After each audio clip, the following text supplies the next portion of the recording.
Hello, friends. The true crime events on today's episode are very disturbing. They contain physical and or emotional abuse, very graphic scenes, and death. This content may not be suitable for all viewers.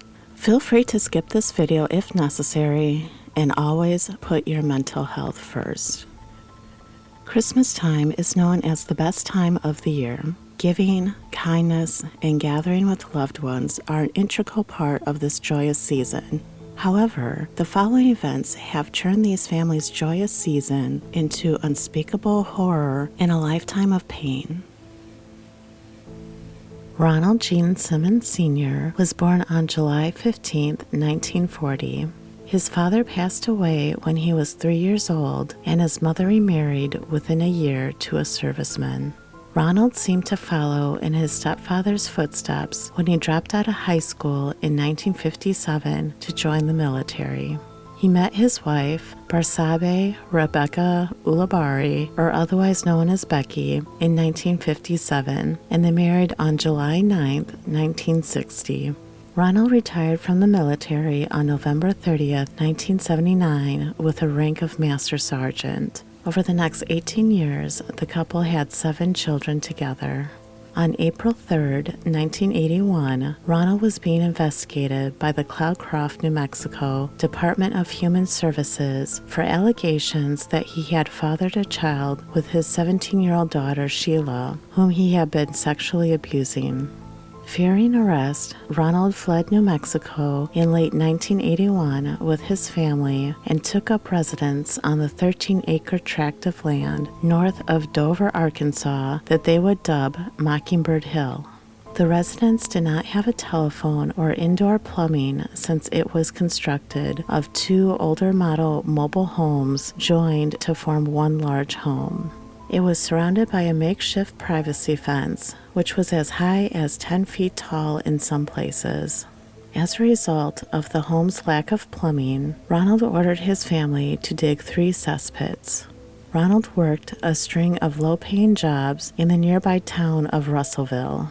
He quit a position as an accounts receivable clerk at Woodline Motor Freight after numerous reports of inappropriate sexual advances. He went to work at a Sinclair Mini-Mart for about a year and a half before quitting on December 18, 1987. On the morning of December 22, 1987, Ronald decided to kill all the members of his family. He first killed his wife, Becky, 46, and their eldest son, Gene, 26, by bludgeoning them with a crowbar and shooting them with a .22 caliber pistol.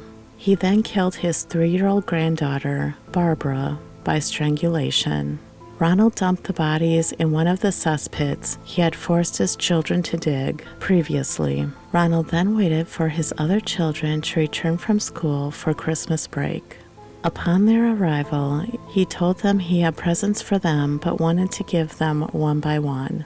He first killed his daughter, 17-year-old Loretta, whom Ronald strangled and held under the water in a rain barrel. The 3 other children, Eddie, 14, Marianne, 11, and Becky, 8, were then killed in the same way and subsequently dumped in the cesspit. Around midday on December 26, the remaining family members arrived at the home since Ronald had invited them over for the holidays. The first to be killed was Ronald's 22-year-old son Billy and his 21-year-old wife Renata, who were both shot dead. He then strangled and drowned their 20-month-old son Trey. Ronald also shot and killed his oldest daughter Sheila, 24, whom he had sexually abused, and her husband Dennis McNulty, 33. Ronald then strangled his child by Sheila, 7-year-old Sylvia Gale, and finally his 21-month-old grandson, Michael. Ronald laid the bodies of his whole family in neat rows in the lounge. Their bodies were covered with coats except that of Sheila, who was covered by Becky Simmons' best tablecloth. The bodies of Trey and Michael were wrapped in plastic sheeting and left in abandoned cars at the end of the lane. After the murders, Ronald drove to a Sears store in Russellville, where he retrieved Christmas gifts that he had previously ordered for his family. That night, he went for a drink at a local bar before returning home, where he spent the rest of the evening and the following day drinking beer and watching television. On the morning of December 28th, Ronald drove to a Walmart in Russellville, where he purchased another firearm to use in his 40-minute-long rampage. His first target was a law firm where he had previously met 24-year-old secretary Kathleen Cribbins Kendrick, or Kathy. Ronald had been infatuated with Kathy, but she had rejected him. After walking into the office, he shot and killed Kathy. He next went to an oil company office where he intended to kill the owner, Russell Taylor, or otherwise known as Rusty. Rusty was also the owner of the Sinclair Mini Mart from which Ronald had recently resigned. He shot and wounded Rusty before killing 33-year-old James David Chaffin, or Jim. Jim was the only deceased victim who was a stranger to Ronald. Another employee in the building was shot at, though the bullet missed. Ronald then drove to Sinclair Mini Mart, shooting and wounding 2 more people. His final target was the office of the Woodline Motor Freight Company, where he shot his former supervisor twice, wounding her. He then ordered one of the employees at gunpoint to call the police. When they arrived, Ronald handed over his gun and surrendered without any resistance. After his arrest, Ronald underwent a psychiatric evaluation where he was found fit to stand trial. He first went on trial for the murders of Kathy Kendrick and Jim Chaffin and was found guilty on May 12, 1988, to be sentenced to death. He made an additional statement under oath supporting his sentence.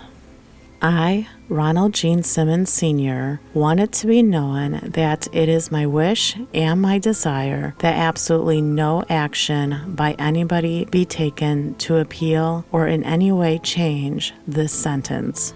It is further respectfully requested that the sentence be carried out expeditiously.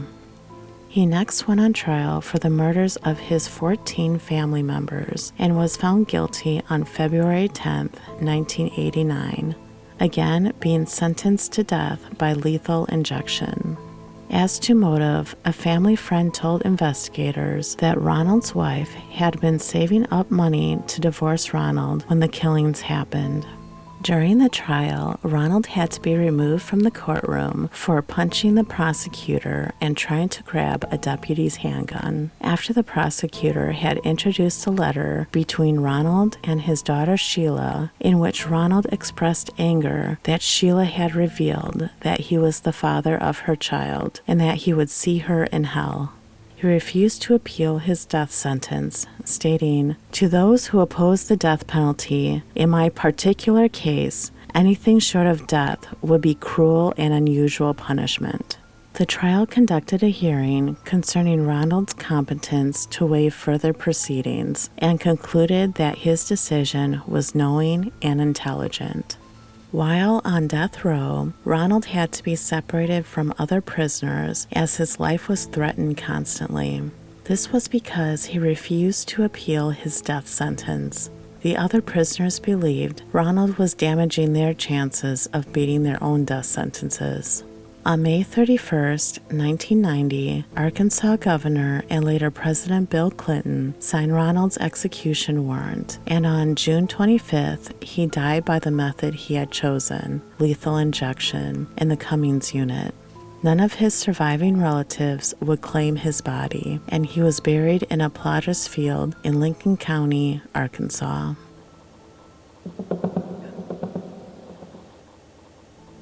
In 2004, Bruce Pardo met Sylvia Ortega. After almost 2 years of dating, the couple wed on January 29, 2006. The couple moved to a $500,000 house in Montrose, California, about 15 miles north of Los Angeles. Their future looked bright together, with a new marriage, nice home, combined income of $150,000 a year, and their beloved dog.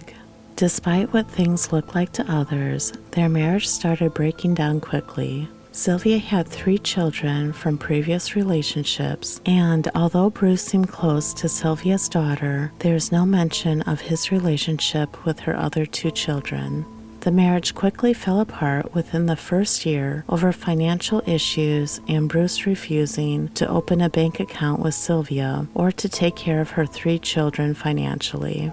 Not only did Bruce and Sylvia have financial issues, but there has been speculation that Sylvia initiated divorce due to Bruce concealing the fact that he had another child from a previous relationship.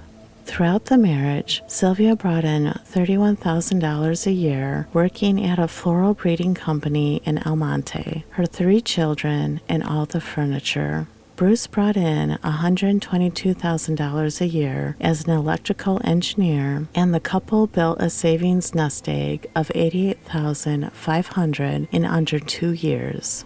By December 2007, Sylvia was sleeping in another room and went to her parents on the weekends. She filed for divorce 2 months later, stating that over 2 months, Bruce had transferred all but $17,000 from their savings account to a private account, and she was asking the court for attorney's fees and $3,166 a month in spousal support. During the divorce proceedings in June 2008, Bruce argued that Sylvia was living with her parents, not paying rent, and spent lavishly on a luxury car, gambling trips to Las Vegas, meals at expensive restaurants, massages, and golf lessons. Despite his arguments, he was ordered to pay Sylvia $1,785 a month for spousal support, plus $3,570 for past payments. Bruce confided in a friend that Sylvia was taking him to the cleaners. Bruce was fired from his job as an electrical engineer the following month due to billing false hours. He was quickly drowning in debt and had a difficult time finding another job. There was another court hearing in July where Bruce asked the court for spousal support while he looked for another job, since his monthly bills are $8,900 and he ran a monthly deficit of $2,678. He also had $31,000 in credit card debt and a $2,700 monthly mortgage payment. When the divorce was finalized on December 18, 2008, the payments to Sylvia were waived, but Bruce was ordered to keep the house, pay Sylvia $10,000, return her wedding ring, and give her custody of the family dog. On December 22nd, Bruce told his attorney he was trying to come up with the money. At approximately 11:30 p.m. on Christmas Eve, Bruce, dressed in a Santa suit, arrived at his former in-laws' house in Covina in a rental car. It was a regular tradition for his former in-laws to host a family Christmas Eve party with a visit from Santa. Since the neighbor who played Santa moved away earlier that year, the Ortega family were pleasantly surprised when they saw Santa at the door. Bruce had no history of abuse or violence when he walked up to the house with around 25 people celebrating, but that night he had multiple 9mm handguns and a large gift wrap package containing a rolling air compressor converted to spray racing fuel ready to go on a rampage. When Bruce knocked on the door, his 8-year-old niece answered excitedly to see Santa Claus. Bruce pulled out the handguns and immediately shot her in the face. He then fired indiscriminately at fleeing partygoers. Police believed he stood over some of the victims and pointedly executed them. After opening fire with the handguns, Bruce unwrapped the package containing the compressor and sprayed fuel around the interior of the home.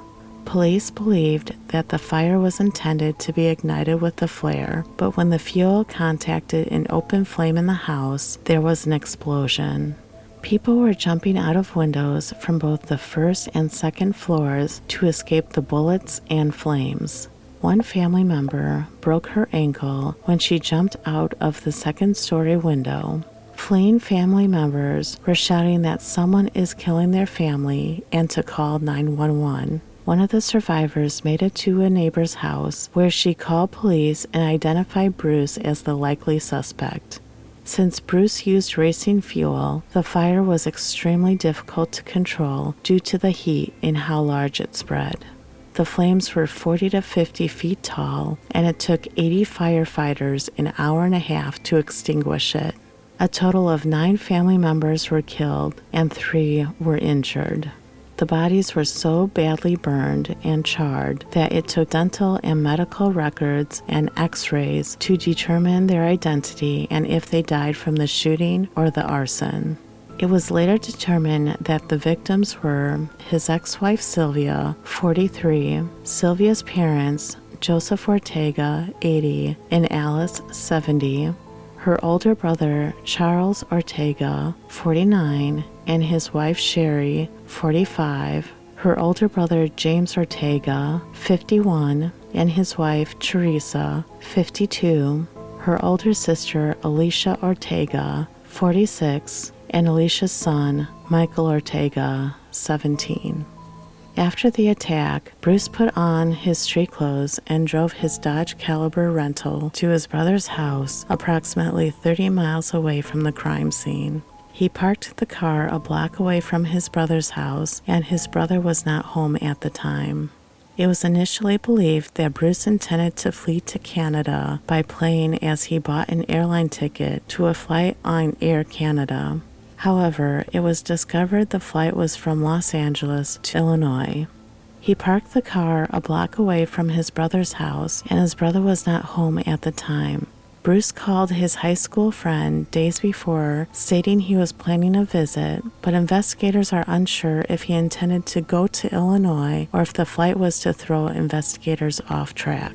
However, due to the third-degree burns on his arms stemming from the blaze and the Santa suit he had on partially fused to his skin from the explosion, Bruce decided to go against the initial plan and headed to his brother's house, where he was found deceased with a self-inflicted gunshot wound through the mouth. Police found $17,000 in cash cling-wrapped on his legs, and the Dodge rental had been rigged by remnants of his Santa suit that would ignite a flame, set off 500 rounds of ammunition, and detonate the car with black powder if removed. Another rigged rental car was parked outside of his ex-wife's divorce attorney's house that was full of supplies and maps of the Southwest and Mexico. Police suspected the attorney may have been an intended target also. At Bruce's house in Montrose, police had recovered 5 empty boxes for semi-automatic handguns, 2 shotguns, and a container for high-octane fuel tank gasoline. They also found what was described as a virtual bomb-making factory in his home. Friends and neighbors of Bruce were shocked when they realized what he had done. He volunteered as an usher to the church close to his house and had a pleasant demeanor around everyone. "Bruce?" asked Jan Titana, the head usher at his church. "He was the nicest guy you could imagine. Always a pleasure to talk to. Always a big smile." The 8-year-old niece who was shot in the face survived and is now an advocate for gun control. She references her family's tragedy, saying, "Being able to truly fight for something that is truly, truly close to my heart is very different. I just knew I had to keep fighting, and I knew I would live my life to the fullest for each one of my family members and everybody affected by gun violence."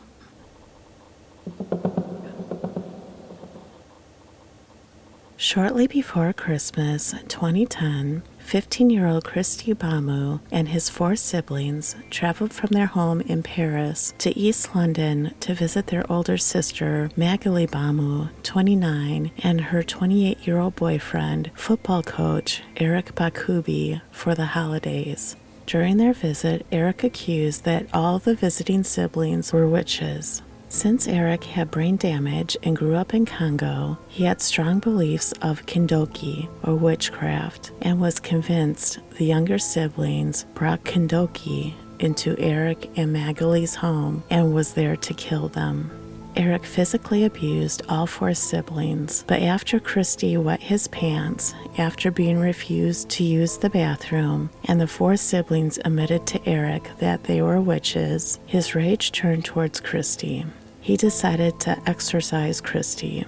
Over 3 days, Eric tortured Kristy. He forced the 22-year-old autistic brother and the 13-year-old brother to join in beating Kristy by striking him in the mouth with a heavy metal pipe and smashing ceramic tiles over his head. Eric threatened the 20-year-old sister and 11-year-old sister to push them out of the 8-story apartment window to see if they could fly. Kristy endured days of horrific abuse.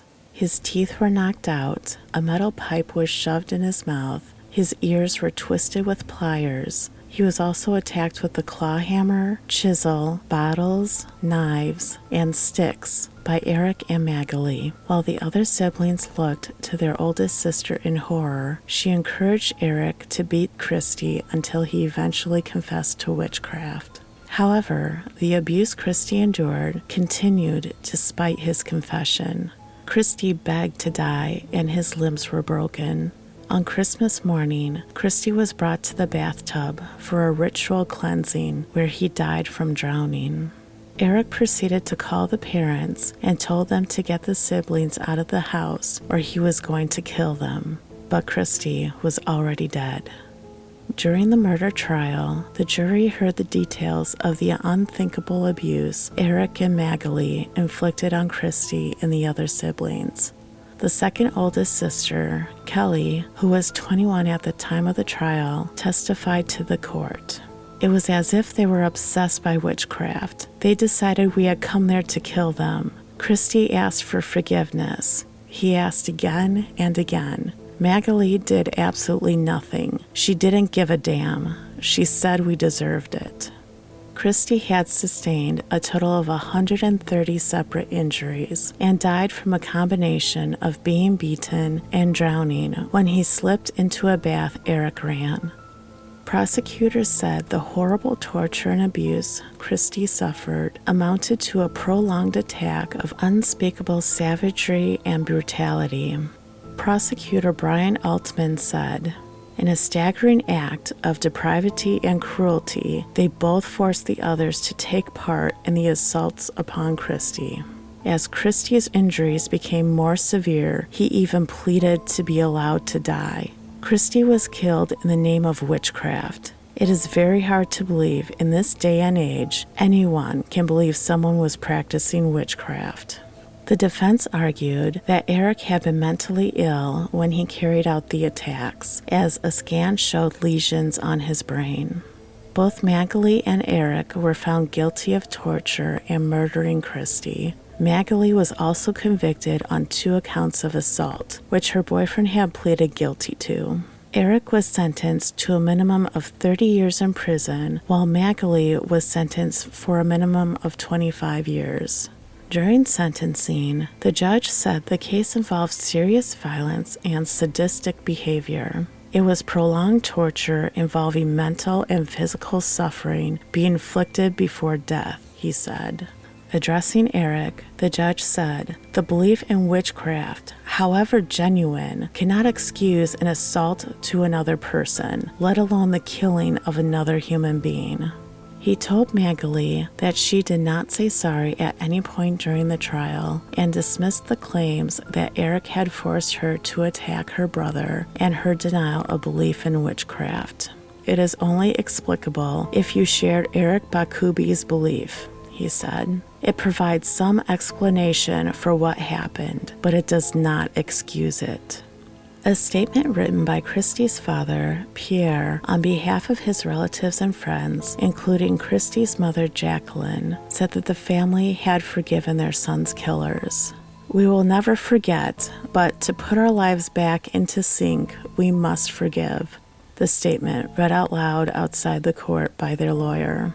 To know that Kristy's own sister, Magali, did nothing to save Kristy makes the pain much more worse. We are still unaware of the full extent of the brutality. We cannot bring ourselves to hear it, the statement continued. The pain of Kristy's death is something which cannot be measured or calculated. Kristy was a fine young man, kind and considerate, much loved by his family and friends. We saw that he was becoming a man. We hoped that he would work with me in my carpentry business and one day take over. Kristy was also a role model to his siblings. The children are often quiet and alone in their rooms. We try to stay strong for them, and Jacqueline and I are compelled to grieve alone as to not distress the children. We take no comfort in the verdicts. We have been robbed of a beloved son, a daughter, a son-in-law. Kristy died in unimaginable circumstances at the hands of people who he loved and trusted, people who we all loved and trusted. The judge exempted the jury from having to pass judgment on any more cases for the rest of their lives. Such was the harrowing nature of the case. It is a case we'll all remember, the judge said. Court staff will speak to you and offer help to you. Following the verdict, Chief Prosecutor Jenny Hopkins said his actions were nothing short of torture, and he inflicted on the victims violence on an unimaginable scale, she said. It has also been proven that his accomplice, Magali Bamu, acted on her own accord. She willingly subjected her 15-year-old brother to extreme violence. Kristy's family say they will take comfort from the case exposing the plight of children wrongfully suspected of witchcraft or possession.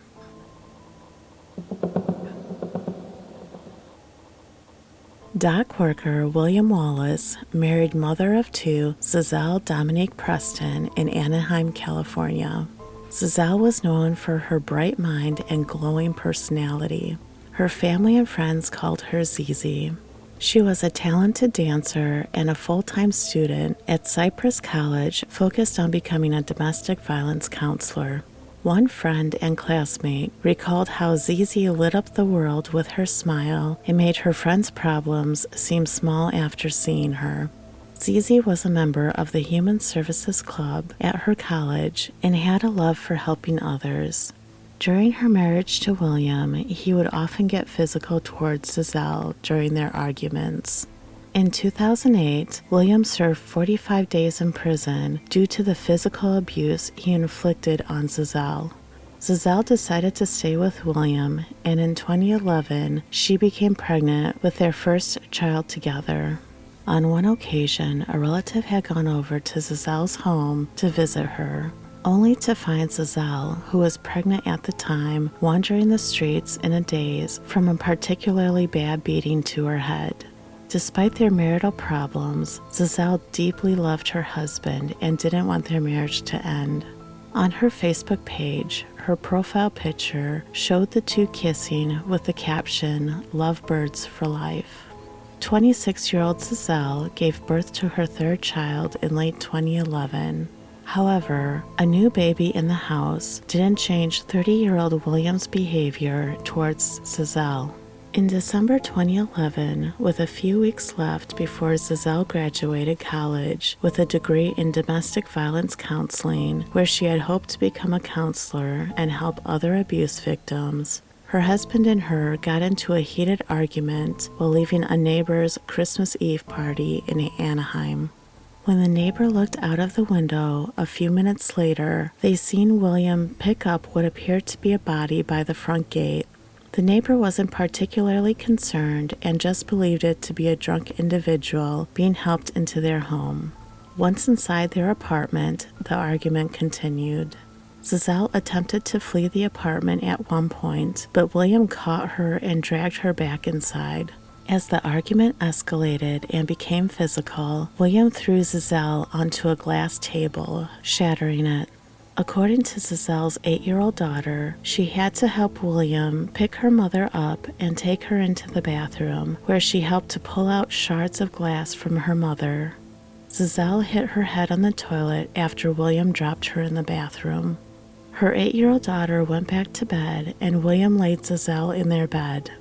On Christmas morning, William took Za'Zell's body from the bed, propped her up on the sofa in a lifelike position, and put sunglasses on her. He placed their 7-week-old baby in Za'Zell's lap and told his 8-year-old and 3-year-old stepdaughters that, "Mommy ruined Christmas. She got drunk and ruined Christmas." The girls started opening up their Christmas presents, unknowingly in front of their mother's body. At one point, Za'Zell's oldest daughter approached her mother and noted that she felt cold. It was at this point William realized that he needed to put an end to the facade, and he called the emergency services at around 9 a.m. In an innocent tone of voice, he told the operator that his wife was in need of medical attention. Ambulances arrived at the home shortly after, and paramedics were confused when they entered the home to find Za'Zell sat up appearing perfectly fine, wearing sunglasses in her living room in the daytime. As they approached her, they knew she was deceased.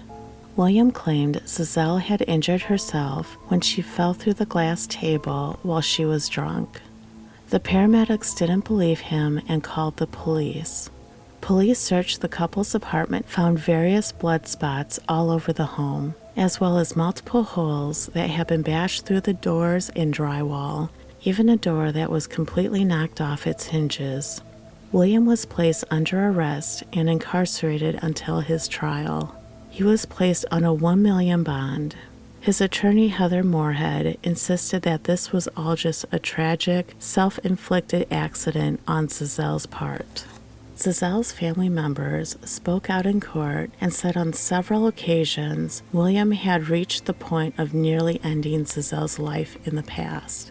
In one incident, Za'Zell had to contact police from a convenience store bathroom to escape her husband.